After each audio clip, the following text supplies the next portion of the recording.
Tibbs basically came out, didn't basically come out, he did come out, told reporters that Kemba Walker is no longer in the rotation. The Knicks are going to be starting Alec Burks.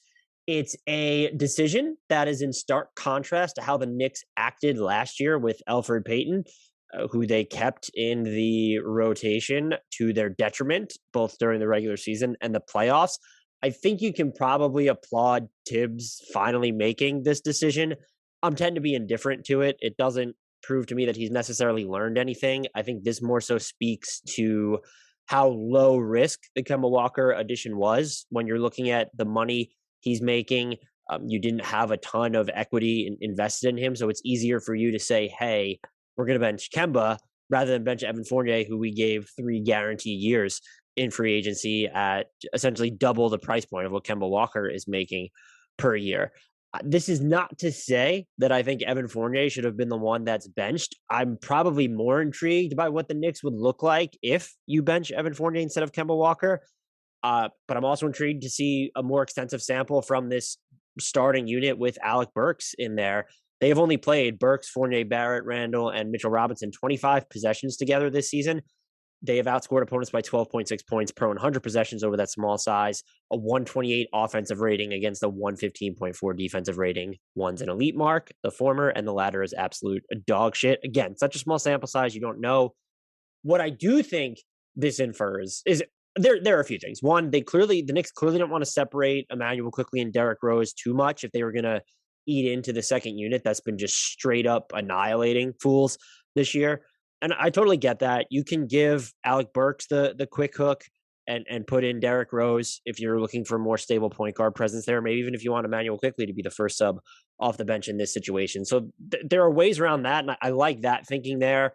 I also think that while Derrick Rose is long, while we've seen Emmanuel Quickley step up defensively, you might get a little bit more wing type resistance from Alec Burks, just because Evan Fournier is going to need to be hidden. He's just not going to help you there.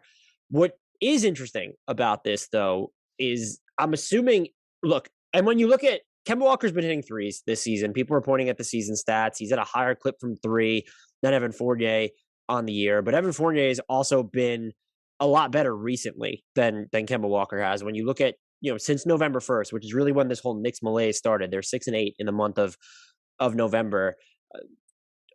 Evan Fournier is shooting 35.9% from 3, which is, not great. He's really upped it over the past few games. Kemba Walker's at 29.6%.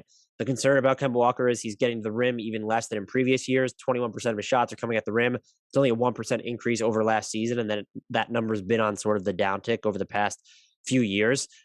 Tibbs also mentioned he didn't want to put 3 undersized guards in the rotation. There's some definite merit to that. The Knicks defense has picked up in November. Owed only in small part to just more lucky. I wouldn't even call it lucky opponent 3-point shooting. Opponents are shooting sub 36% against them from 3 in the month of November. It's their rim protection has been astounding.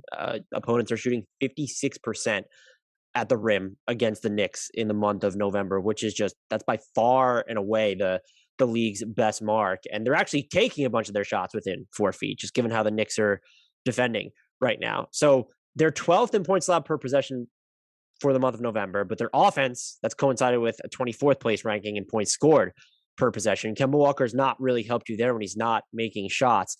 What I think this decision says, other than the size of Kemba Walker, if he's 3 inches taller, if he's Elfrid Payton's size, is Evan Fournier they make this decision for?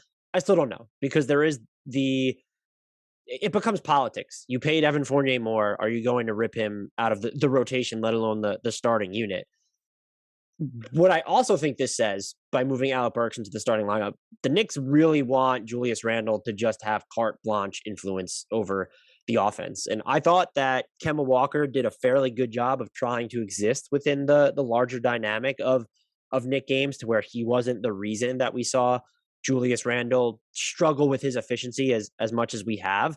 I think the tougher thing for Randle has just been when he's off the ball more, it doesn't really feel like he knows what to do, and his offense isn't coming in these vastly different forms overall. This is still someone who wants to operate with the ball in his hands and attack. And there's real credence to saying, hey, he is our best player. We paid him. We moved Burks into the starting unit. He's called the point guard, but it's really Julius Randle who is running your offense. That is an interesting decision to make. I do not yet know if it's the right one. If you tell me it's going to result in more touches for RJ Barrett, I'm all here for it. Maybe this is even a situation where you insert Derrick Rose, pull RJ Barrett, and give him time to get more offensive reps with the second unit where he can have more of an influence over the offense. And if that is a trickle-down effect of moving Kemba Walker out of the rotation, I think it's worth it. Because me personally, I'm more concerned with New York's long-term trajectory, no matter how much they went all in over the offseason. It wasn't really all in. I don't think they chained themselves to anything that they can't reverse, but this is a team that's not built to be great. It was never built to be great. It was built to be good. And I think they've underachieved relative to those expectations. They have the league's hardest remaining schedule. And so there is some urgency to kind of figure this out.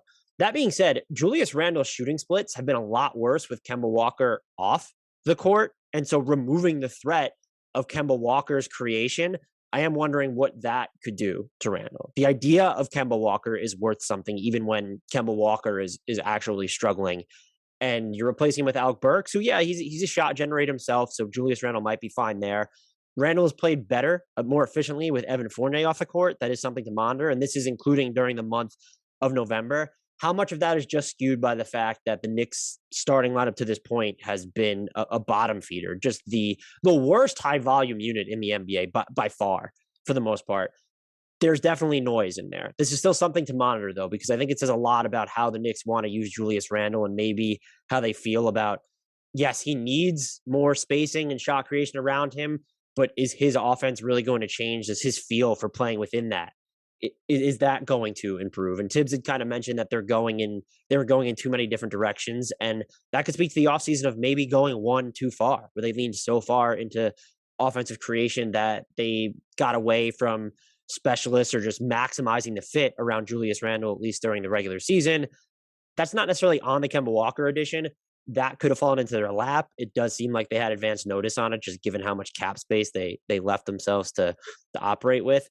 I just don't, overall, is what I'm getting at. I don't view this necessarily as a solution to anything, at least not guaranteed. It is an answer. It's a response. It's a change. And I think you need to give the Knicks credit for making such a stark change this early in this. Well, not this early, but just making a stark change at all when they were more stubborn last year. I don't know if that implies growth from Tibbs. I'm not going to say yes there. Let's see if he's willing to adjust from here.